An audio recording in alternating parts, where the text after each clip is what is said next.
Even for us to believe is that Jesus was mentioned in the Old Testament. Before he was born 500 years ago, they were mentioned to him, the child will be born, Isaiah 9, Isaiah 56, how he's going to die for our sin, how he's going to crucify. I think that helps me that before Jesus came, all this prophesied happened. Right. So we saw this. I've got another question then. Okay, so you're saying that how do I know that the New Testament is from Jesus? Is you're saying the Old Testament says it? How do you know that the Old Testament, is from the first 5 books are from Moses, the rest of the books are from the prophets? How do you know that that book, goes back to the source, wherever the source is meant to be? So in the case of the first 5 books, that those first 5 books actually go back to Moses.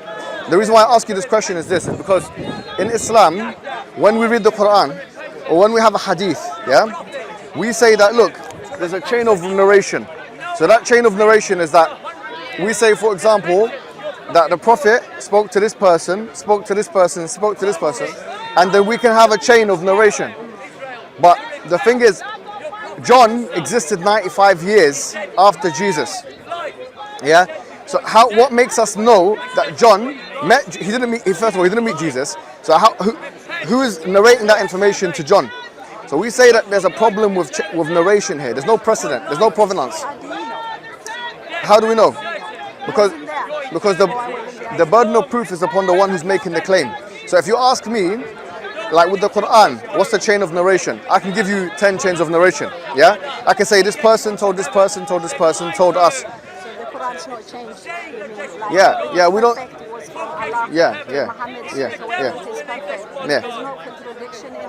We don't say there's any contradiction in the Quran. We would challenge someone. Because the Quran, look, it says itself. If this God was from other than God, you would have found in it many contradictions. So this is one of the challenges of the Quran. By the way, the Bible doesn't make that challenge. The Quran makes this challenge. The only problem is that Muhammad Hijab for me is that this Jesus that as you all believe is a good Messiah, is a prophet, even that here you are, all of you, will not be able to believe even one word he said about himself. No, but what I'm saying to you, look, how can you deny that, Muhammad? I'm not denying everything in the New Testament. No. It's not black and white in the sense that, look, historians when they look at documents, they say this might have been attributed to him, this might not have been attributed to him. They look at the sources.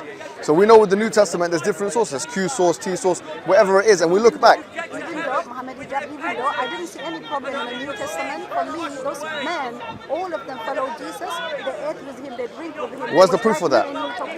So what's the proof that Matthew, Mark, Luke and John met Jesus Christ? The proof because Jesus chose them. No. Where's the material evidence for it? Well, there is many evidence.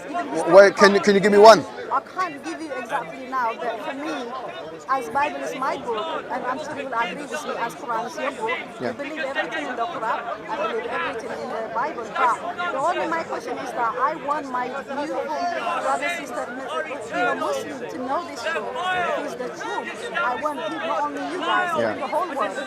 Because Jesus is, his life. It was perfect life. He has never sinned. He never even attempted. He attempted by the devil, and he didn't win. He didn't lose. Basically, we all know that. So my sister, my question to you is this: you need to think about it critically, okay? It's not just I'm not trying to, I'm not saying nothing about the Bible. I'm just saying that look, if you ask me for the material evidence, material historical evidence of how we know the Quran goes back to Muhammad, goes back to the people that it's like Muhammad said it through the angel Gabriel, right? I can give you a chain of narration. You know what? The problem for me, the big problem is that even though the Quran is 99% true, everything from God, there's 2 topics. The most important topic in the Bible is the secret in the Quran, and that is really shocked my heart. I mean, these 2, and then plus, there's a lot of story in the Bible, in the Quran. I saw about Abraham. But before we get there, you're judging the Quran with the Bible. But what I'm saying is, but what I'm trying to get to you is that the Bible itself is not verified. So it's like if I'm measuring, your height with a ruler that's bent, it wouldn't give you the right measurement. In likewise terms, I would say to you that the Bible, the Old Testament, and look, let me tell you something, okay? There's a whole field of study called text criticism, okay? What this field of study aims to do is to see what is most probably the Bible and what isn't. Look at the Old Testament. You got to have the Masoretic text, you have the Septuagint, you have the Dead Sea Scrolls, and then you decide what goes in and what comes out. That's what scholars do, and that's why you have different versions of the Bible, okay? And that's the Old Testament. The Septuagint, So the Septuagint is in Greek language, okay? It's not even in the Hebrew. Septuagint is Greek. They have to decide whether or not they want to put that into the Bible. You have to translate it first. So, but the thing is, the Septuagint, the Dead Sea Scrolls, and the Masoretic text, all of those three don't have a chain of narration back to Moses. And likewise, they don't have a chain of narration back to the prophets and all of the other people that's meant to be.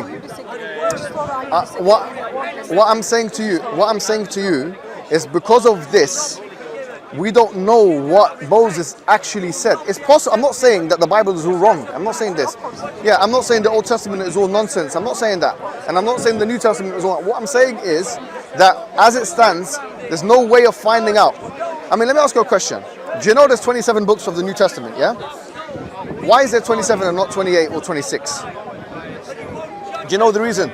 There was a man called Athanasius, who in the year 349, I believe, yeah?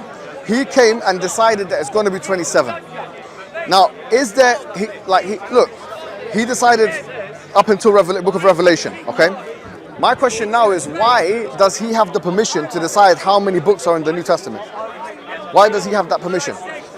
You see, that's the problem. The problem is, there's nothing in the Bible that says, even ironically, that says that there's 27 books of the New Testament. Athanasius, there was not even a council, there was no council that decided what the New Testament would be. So for that reason, I say, look, what Jesus said is not equivalent to what the Bible says. Do you get the point? I know what you mean, and I can't argue with something I don't know. Right. But what I know is that these followers of Jesus, they even sacrificed themselves because of the message that was given. Some of them hanged, some of them killed. We know the story. So how can anyone, without proof, without seeing Jesus, without being with him, we're denying. We're saying that Matthew, Mark, Luke, and John did never see Jesus. They never see Jesus. They never see him. All this Yeah. No one says. No. What I'm saying is, no one says that they saw him. All the scholars of Christianity. No. Okay, for example, Yeah. Muhammad Hijab, if I said They didn't say that. If I said today, Yeah. I came to this high park and I talked to Muhammad Hijab. Yes. So if I want to tell this story, what happened today, the next 10 years, for Okay. example. Yeah. So now, I could say, I talked to Muhammad Hijab. I was asking him questions. He was explaining to me. I can describe how. You're saying that they said. How tall. Well, I can describe it. yes. Honestly, no. I could. So then, if I tell my story, story 10 years ago, and then someone will come to me, you're a liar. Let me tell you something, sister. You're right. How did you Let me tell you. feel? I'll tell you what I told. Yeah. When is John historically dated? The Gospel of John. When is it dated? I don't know about it. I'll tell you. Historians say 95 AD. That means 95 years after. Let me tell you what it's really like. Now, when was World War II? It's okay. World War II started 1939 and it ended 1945. When was World War I? 1914 to 1918. So good 100 years ago, yeah? Now imagine me, I tell you a witness report of what happened in World War I. I tell you this is what happened. 1, 2, 3, 4, 5. You're going to say, how old are you? I said 28 years old. So how do you know what happened in World War I? Now, I could know what happened in World War I from talking to other people. But if I came 100 years after, there's no way I saw the people in World War I. That's the similitude of John to Jesus. John, Gospel of John, is dated 95 AD, which means almost 100 years. It's like, you know, World War I? Not even World War II, World War I. Yeah, that's the distance between Jesus and John. John, the one in John first, or are you talking John in Revelation? No, Matthew, Mark, Luke, and John, the Gospel writer. But even this name John, it's just a pen name. It's not really what his name was. Most scholars say that that's not him. It's not someone who met Jesus. You have it misunderstood. No one says that these are the disciples of Jesus.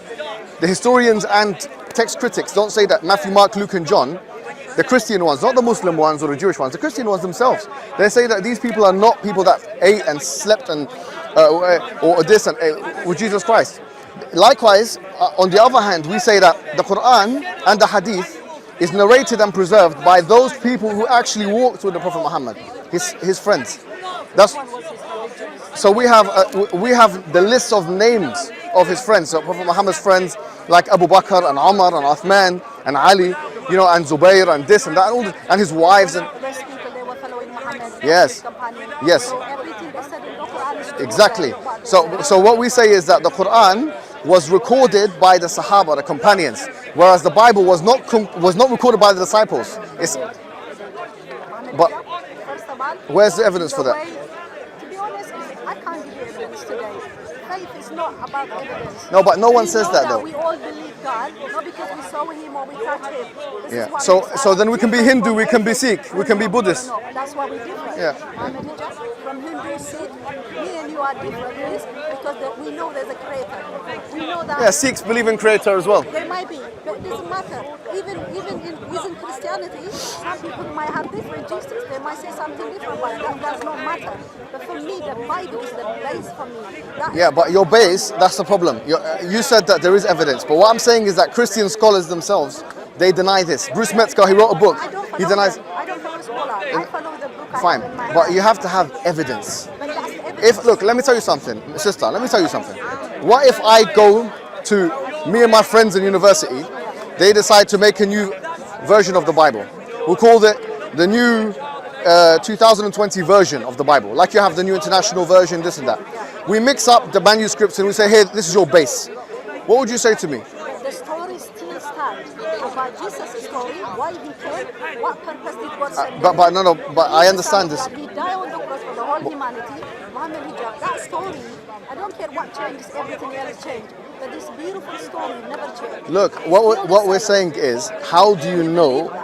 Yeah, but why? Look, what I'm saying is this: is that we have to have evidence that the source. We have evidence Jesus came from a virgin woman. We believe in that because of. But what happened and he died for you on the cross? Let me explain, right? So what we say is this: we say that we have evidence that the first thing we need to have is evidence that the book that we're holding in our hands that claims to be divine authority from God, yeah, is actually narrated by the one who claimed to be the prophet. That's the problem, Muhammad Hijab. If Muhammad is receiving all this from angel, and this angel Gabriel is a pure angel who literally stands the right of hand of God.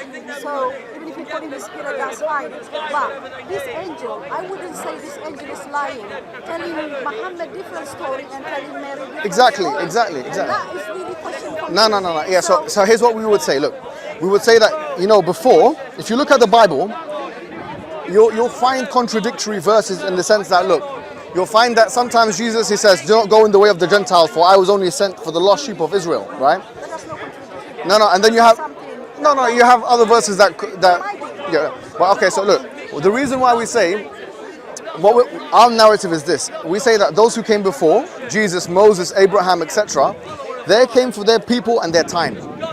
So Jesus and Moses came for the lost sheep of Israel. Yeah? We say... Jesus said himself, I'm just repeating what Jesus said. But Jesus said at the end, when he died, when he rose from the dead, he said, go tell the whole world. Yeah, I understand. When they believe, baptize them, and then teach them what I taught you. Yeah. What would you say to that message? What I will say is this, is that's why I was talking about the contradiction, because you have some verses that indicate to the universality of the message.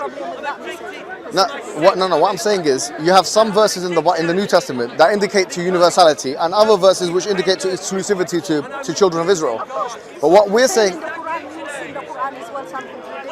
we can come to the Quran after. But the point I'm making is this: our narrative is that Jesus was sent to his people, Moses was sent to his people, Abraham was sent to his people.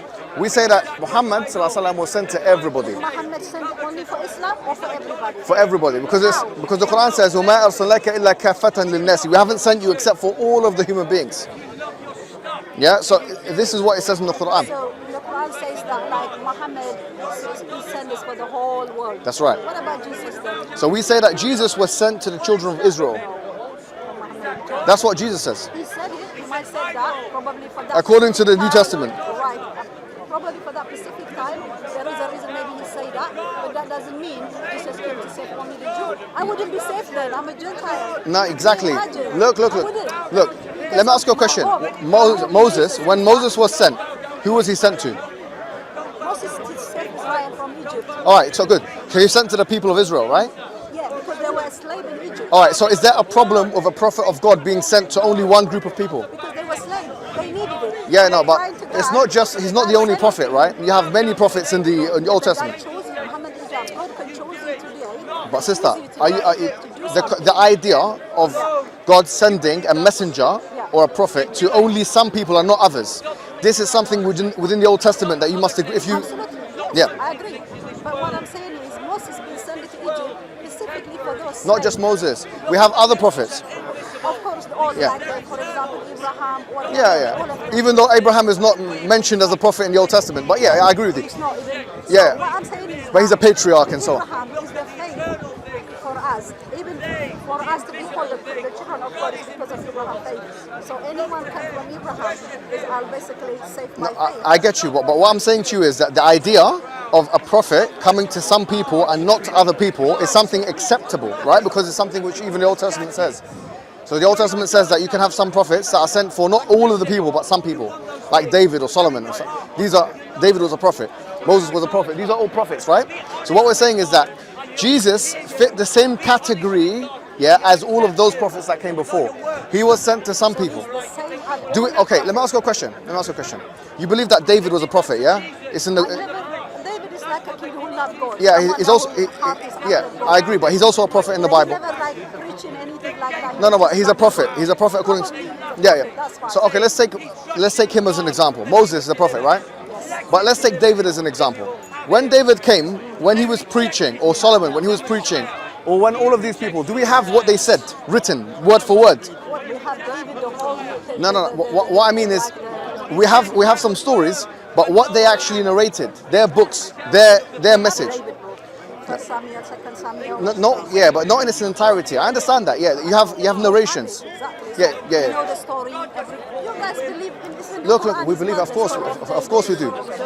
Even though it's not the same, it's there in the Quran. Okay, good. Now, here's my point: is so you believe in David and Solomon, yeah? Absolutely. And the way he praise God, the way he worship God. And so we say that we believe in them as well, yeah? They were sent to their people, right? So David, you could say David, was he sent to the South African? Was he sent to the Aborigine? No, David was sent to his people. Do you get it? So he was sent to, and Solomon was sent to his people. So we say that Jesus was also sent to his people. All right. But my problem is Muhammad Hijab. He said Jesus has been sent as a prophet, but you not be able to believe everything he said by himself. Pardon? Or you not be able to believe everything. Now, what I'm saying is that here's the issue. With those books that came before and those prophets, we don't know for sure exactly what they said. We can have an estimated guess. Like they all came and told the people that worship one God and XYZ. But exactly what they have said has not been preserved fully. But the New Testament, the reason it's called New Testament is because of God is doing something new through his son Jesus. Yeah, I understand that. But nevertheless, if you look at the New Testament corpus, even then, when the Gentile woman came and she asked for the salvation, he said, I'm not, Salvation, she asked for her daughter. So he referred to Gentiles as the dogs, right? No, he didn't. And he did, yeah. Should we get the... This woman, I just want to I've never had a conversation with you for the first time. So. No, but we're having a conversation. For example, that woman, she cried after Jesus because her daughter was sick. Because her daughter had that demon. Yeah, so you know who I'm talking about, yeah? Yeah. So but she was a Gentile. Jesus said to her something about and then because of her faith, even the dog eats after the table, whatever left over. So Jesus likes her But faith. sister, listen, what I'm saying is it's not difficult, to have an interpretation of the New Testament that makes Jesus only sent to the do you know how we know that? Look at James and Paul when they were differing over how salvation will have an effect on people. Paul he was of the view that the Gentiles can be saved. But James was about the observance of the law and so on.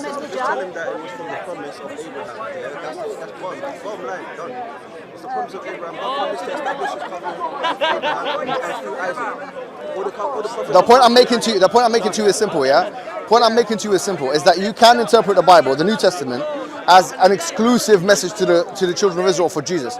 You can interpret it, I'll give it to you.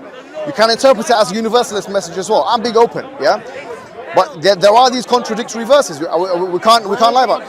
So on the one hand, you have this Jesus saying, "Do not go in the way of the Gentiles, for I was only sent to the lost sheep of Israel." And then you have, baptized in the way of the Father, the Son, and the Holy Spirit. So these two it's either one of those two, right? If you want to say I agree with the second one, no problem. I agree with you, no problem. But the issue is you can have two interpretations. Our interpretation is something which is not ridiculous from your perspective, which is in line with the exclusive message of Jesus Christ, which is the fact that Jesus was sent for the lost sheep of Israel.